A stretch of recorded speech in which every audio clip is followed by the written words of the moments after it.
अमरावती शहरातील खनिकर्म विभागामार्फत करण्यात येणाऱ्या रॉयल्टी पासेस पडताळणी प्रक्रियेबाबत कंत्राटदारांकडून तीव्र नाराजी व्यक्त करण्यात येत आहे।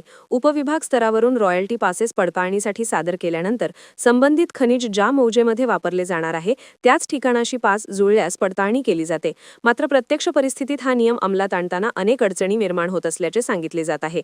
अमरावती शहरात लागू असलेली नो एंट्री व्यवस्था, मुख्य रस्त्यांवरील वाहतूक कोंडी तसेच काही रस्ते व पुलांचे काम सुरू असल्यामुळे गौण खनिज वाहून आणणाऱ्या ट्रकांना निश्चित वेळेत कामाच्या ठिकाणी पोहोचणे अशक्य ठरत आहे। परिणामी प्रत्यक्ष कामाच्या ठिकाणापेक्षा अधिक अंतरावरील ठिकाणे पासवर नमूद करावी लागत असल्याची माहिती कंत्राटदारांनी दिली। खनिज वाहतुकीसाठी शहराकडे येण्याचा प्रमुख मार्ग बियाणी चौक ते राहटगाव मार्ग असल्याने वाहतूक अडथळे अधिक वाढत आहेत। शासनाची कामे पूर्ण करण्यासाठी गौण खनिज रॉयल्टीसह खरेदी करणे बंधनकारक असल्याने पासेस चुकीचे नसतानाही पडताळणी न झाल्यामुळे कंत्राटदारांचे अंतिम देय कळते। परिणामी त्यांना आर्थिक भुर्दंड सहन करावा लागत असून अनेकांवर आर्थिक संकट ओढावले आहे।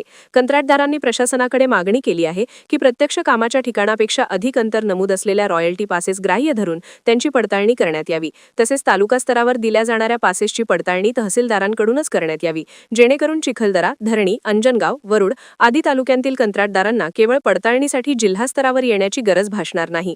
खनन विभागाने कामाचे मौजे न पाहता पास खरे की खोटे याची तपासणी करून पुढील कार्यवाही करावी, अशी ही मागणी करण्यात आली आहे। दरम्यान रॉयल्टी पास पडताळणी न झाल्यास कंत्राटदारांच्या देयकातून 5 पट कपात करण्याच्या निर्णयामुळे आधीच कर्जबाजारी असलेल्या कंत्राटदारांवर मोठा आर्थिक आघात होण्याची भीती व्यक्त होत आहे। ही अट तत्काळ रद्द करून शासन निर्णयानुसारच कपात करण्यात यावी, अशी नम्र विनंती प्रशासनाकडे करण्यात आली आहे। या मागण्यांकडे जिल्हा प्रशासनाने लक्ष देऊन योग्य निर्णय घ्यावा, अशी अपेक्षा कंत्राटदार वर्गातून व्यक्त होत आहे। जिल्हाधिकारी कार्यालयामार्फत ज्या आम्हाला रॉयल्टी दिल्या जातात त्या रॉयल्टी ह्या मूळ जागच्या नसून तिथून 4, 5, 10, 20 किलोमीटर अंतराच्या असतात। कारण दिलेली रॉयल्टी त्या आमच्या काम जिथं चालू आहे त्या लोकेशनवर पोहोचेपर्यंत त्या रॉयल्टीचा वेळ संपून जातो। त्याचा अर्थ हा नाही होत की आमची रॉयल्टी अवैध आहे। आम्ही वैध माल विकत खरेदी करतो, त्यानंतर शासनाने आमच्याकडून त्याच मालाची 5 पट रिकव्हरी करण्याचा आता नवीन आदेश पारित केला आहे। हा आदेश नवीन छोट्या कंत्राटदारांवर अन्यायकारक असून पहिलेच सर्व कंत्राटदार हे कर्जबाजारी आहे। या आदेशानुसार 5 पट दंडाची रक्कम ही प्रत्येक कंत्राटदारावर आकारल्या जाणार आहे। इथं खनिकर्म विभागामध्ये आम्ही नेहमी रॉयल्टी पासेस व्हेरिफिकेशनसाठी टाकतो, पण त्या लोकेशन सेम न भेटल्यामुळं आम्हाला व्हेरीफाय करून दिल्या जात नाही। हा 1 वर्षापासून चालू असलेला प्रकार आहे।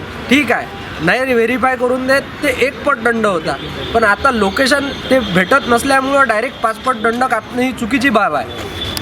रॉयल्टी तुम्हाला त्या लोकेशनची पाहिजे तर त्या दर्जाची आपल्या शहरातली वाहतूक व्यवस्था नाही, सिग्नल नाही। आता 3-4 दिवसापूर्वी एक अपघात गिट्टी क्रशरच्या आपल्या गिट्टीच्या ट्रकमुळं झाला। तेवढ्या त्यांना दिलेल्या वेळात रॉयल्टी पास व्हॅलिड धरून आमच्या जिथं काम चालू आहे तिथपर्यंत मटेरियल पोहोचवणं शक्य नाही आहे। खनिकर्म विभागानं हा आदेश बदली करून आम्हाला ज्या रॉयल्टी पासेस आहे त्या थोड्याशा अटी शिथिल करून व्हेरीफाय करून देण्यात यावा करिता आम्ही सर्वजण राज्य अभियंता संघटनेचे इथे जिल्हाधिकारी कार्यालय येथे निवेदन देण्यासाठी आलो होतो।